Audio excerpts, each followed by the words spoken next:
நான் பார்த்த ஸ்ட்ரேஞ்சான ஒரு விஷயம் சொல்லட்டுமா? ஸ்கூலில் நம்ம தப்பு பண்ணால் நம்மளை பனிஷ் பண்ணுறாங்க. ஆனால் நிஜ வாழ்க்கையில் யோசிச்சு பாருங்க, நம்ம தப்பு பண்ணோன்னா அதுலேருந்து நம்ம கற்றுக்கிற பாடம் நம்மளை அடுத்த கட்டத்துக்கு வளர்த்து விட தான் செய்யுது. அதே மாதிரி ஸ்கூலில் நம்ம ஒரு கேள்விக்கு பதில் சொல்லணும்னா அதுக்கு ஒரு பதில் தான் இருக்கணும், அதுதான் சரியான பதில்னு அதுக்கான மார்க்கை கொடுக்குறாங்க. பட் யோசிச்சு பாருங்க, வாழ்க்கையில் அப்படியா இருக்குது?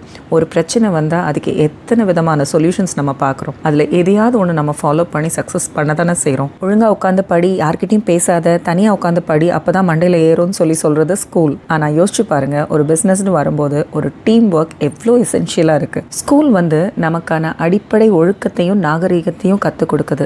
கண்டிப்பாக அதை நான் இல்லைன்னு சொல்ல மாட்டேன். அது நமக்கு அஸ்திவாரம், அது நமக்கு கட்டாயம் வேணும். ஆனால் அதை தாண்டி நம்ம வெளியில் வந்ததுக்கு அப்புறம் இருக்கிற அந்த வெளி உலக வாழ்க்கை தான் நம்ம யாருங்கிறத அடையாளம் காட்டுறதுக்கு இருக்கிற அத்தனை பிரச்சனைகளையும் மீறி நம்பிக்கையோட போராடி நம்ம ஜெயிக்கிறதுக்கு ஒரு வழிவகுக்குது. அதனால தான் சொல்கிறேன், our real classroom is outside the school. அப்படி வெளியில் வந்ததும் நீங்கள் உங்கள் வாழ்க்கையை ஆரம்பிக்கும் போது சந்திக்கிற சில போராட்டங்களில் நீங்கள் தோக்கிறதா இருந்தால் அதை பார்த்து தயவு செஞ்சு பயப்படாதீங்க. ஆக்சுவலாக பார்த்தீங்கன்னா யோசிச்சு பாருங்கள், நீங்கள் உங்கள் தோல்வியை பார்த்து பயப்படுறதில்ல, மற்றவங்க நம்ம தோத்துறதை பார்த்துருவாங்களோன்னு நினச்சி தான் நீங்கள் அதிகம் பயப்படுவீங்க. அதே மாதிரி எதுவுமே இல்லாமல் ஒரு விஷயத்தை ஆரம்பிக்கிறதுக்கு நீங்கள் பயப்படுறீங்கன்னா உண்மையாக யோசிச்சு பார்த்தீங்கன்னா தெரியும், எதுவுமே இல்லாமல் ஆரம்பிக்கிறான் பாரு அப்படின்னு மற்றவங்க சொல்லிடுவாங்களேன்னு நினச்சி தான் நீங்கள் பயப்படுவீங்க. தான் மேலே இருக்க நம்பிக்கையை தாண்டி மற்றவங்க என்ன நினைப்பாங்களோங்கிற பயத்துலையும் மற்றவங்க நம்மளை பார்த்துக்கிட்டே இருக்காங்கங்கிற எண்ணத்துலையும் வர்ற பயத்தை தயவு செஞ்சு கைவிட்டுருங்க. நல்லா தெரிஞ்சுக்கோங்க, நீங்கள் நினைக்கிற அளவுக்கு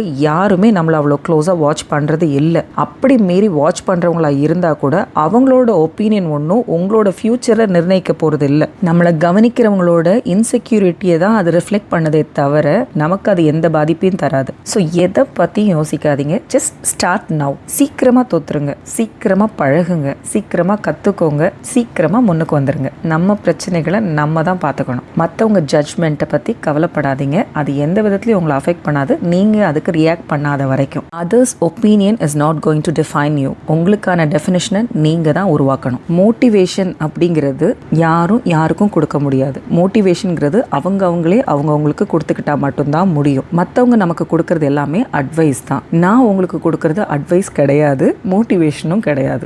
எனக்கு நான் சொல்லிக்கணும்னு நினைக்கிற விஷயங்களை உங்களோட நான் பகிர்ந்துக்கிறேன், அவ்வளோதான். இது எனக்கு நானே செல்ஃபாக கொடுத்துக்கிற ஒரு மோட்டிவேஷன். கண்ணாடி முன்னாடி இருந்து சத்தமாக பேசினா எப்படி இருக்குமோ அப்படித்தான் நான் உங்களோட பேசிக்கிட்டு இருக்கேன். இதை நீங்கள் அட்வைஸாகவும் எடுத்துக்க வேண்டாம், மோட்டிவேஷனாகவும் எடுத்துக்க வேண்டாம். எனக்கு தெரிஞ்சதை, எனக்கு தோன்றதை, நான் படித்ததை, நான் கேட்டதை உங்களோட ஷேர் பண்ணிக்கிறேன், அவ்வளோதான். சும்மா எப்போ பாரு கிக்ஸை பற்றியே பேசினா போர் அடிச்சிரும்ல, அதுக்கு தான், வேற ஒன்றும் இல்லை.